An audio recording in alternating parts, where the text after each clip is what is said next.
As águas na região de Bonito, em Mato Grosso do Sul, estão cada vez menos cristalinas. Olha, especialistas dizem que o problema são plantações e construções irregulares em áreas de preservação. E ainda alertam, se nada for feito agora, o prejuízo pode ser irreparável.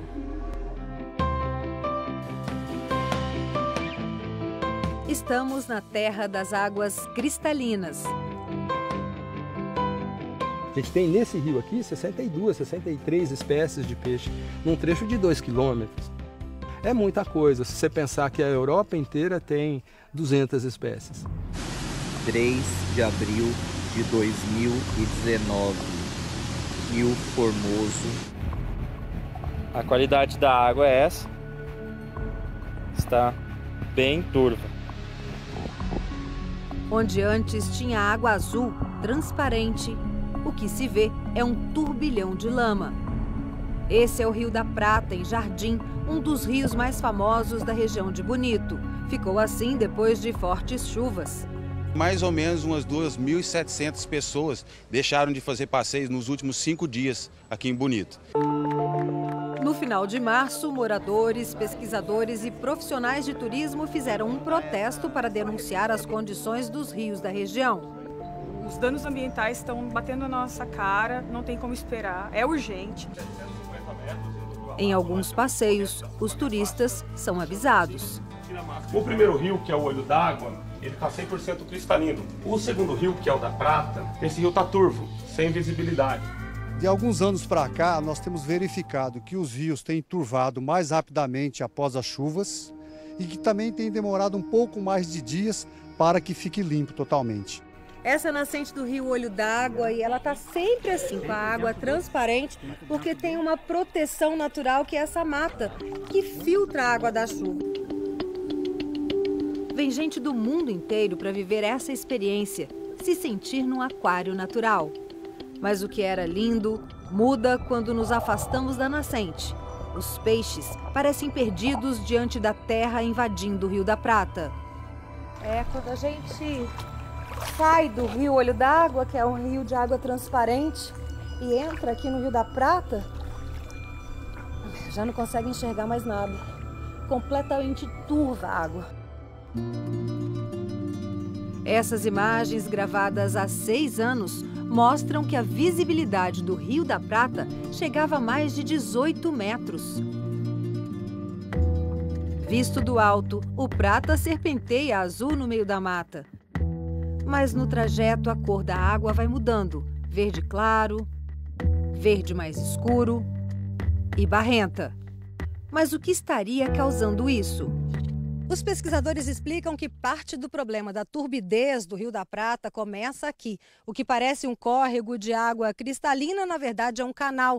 São drenos que foram escavados pelos agricultores, porque toda essa área era um banhado, um brejão. Com esses drenos, eles acabaram secando a área para fazer o plantio. São mais de 40 quilômetros de drenos. Atravessam toda a região e, segundo os biólogos, botânicos e engenheiros que fizeram uma perícia no local, essa água ajuda a levar lama para dentro do rio. Mais de 2.000 hectares dos brejos do Rio da Prata já desapareceram, viraram plantações de soja e outros grãos. Os banhados ou brejões são como esponjas naturais. Na chuva retém água e quando vem o período da seca, soltam essa água aos poucos pelas raízes das plantas e abastecem lençóis subterrâneos e os rios. Eles filtram uma série de pequenas partículas que poderiam turvar os rios. Apenas um agricultor tem 46 quilômetros de drenos na sua propriedade. Segundo o Ministério Público, mais da metade sem licença ambiental. Ele foi multado em mais de 10 milhões de reais porque a área é considerada uma APP, Área de Preservação Permanente. Se continuar nesse ritmo, dentro de uns 5 anos, acredito eu que a gente não tem mais o brejão e a gente corre o risco de perder o Rio da Prata para o turismo e para a região de forma definitiva. O advogado do agricultor diz que a multa foi anulada e que a área não é de preservação permanente. Ela teria que ter uma nascente, ela teria que ter um olho d'água, ela teria que ter um rio ainda que intermitente, para que esse local pudesse receber a proteção jurídica de uma área de preservação permanente. Mas o promotor pensa diferente. A gente entende que, por ser formado por várias nascentes, aquilo é uma área de APP, ou seja, uma área de proteção especial. O Fantástico procurou a Secretaria Estadual de Meio Ambiente para confirmar a anulação da multa, mas não obteve resposta. O caso ainda está tramitando na Justiça. Esses drenos, obviamente, que estão dentro do banhados, eles não foram licenciados e todos os produtores eles têm que recuperar através de um programa de recuperação ambiental. Eles são obrigados. Para onde se olha, tem novas lavouras. O caminho para a Gruta do Lago Azul passa no meio da soja. Em 5 anos, praticamente dobrou a área de plantio.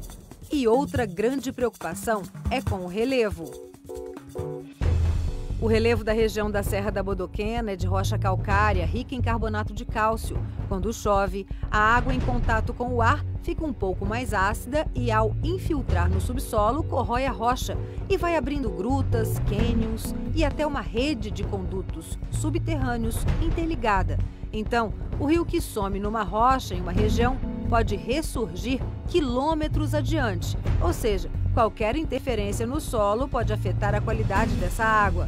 Em março, a nascente do Rio Formoso expeliu lama do fundo da rocha. Segundo a pesquisadora Lívia Cordeiro, essa terra que brota na nascente pode ter sido trazida pelas chuvas de áreas onde o solo está sendo muito mexido. Hoje, um dos grandes problemas da questão da qualidade da água é exatamente a não utilização de técnicas de conversão de solo adequadas. Então, o governo do estado ele resolveu obrigando a todo e qualquer produtor dessa região, da bacia do Rio da Prata e da bacia do Rio Formoso, que ele apresente ao órgão ambiental um projeto de microbacia e conservação de solo. Esse decreto só foi apresentado há 17 dias. Um dia depois do Fantástico pedir uma entrevista com um representante do governo do estado. Mas quem já plantou só tem de fazer obras de conservação se tiver causado dano ambiental. Eu acho que é uma série de coisas. Tem muitas estradas abertas em passeios, tem muitas estradas abertas em chácaras que hoje de contemplação, que toda essa água corre para dentro do rio. Os caminhos de terra estão mais movimentados e não foram adequados para isso. E há construções na beira dos rios. Em pouco mais de 10 anos, mais de 5 milhões de pessoas visitaram a região. Os dados do Observatório de Turismo de Bonito mostram queda na ocupação de hotéis entre 2015 e 2018. Mas o observatório diz que essa queda se deve à crise econômica e ao aumento de competitividade entre os destinos turísticos. E que o primeiro trimestre de 2019 apresentou um aumento em comparação a 2018 e 2017. São mais de 80 hotéis, 46 atrativos, 40 restaurantes. É uma cadeia produtiva bem importante hoje para o município. Além do decreto baixado no mês passado, o governo do estado informou também que já destinou 5 milhões de reais para a realização de obras em estradas e fazendas, para impedir que as águas da chuva e a terra que vem junto não cheguem aos rios.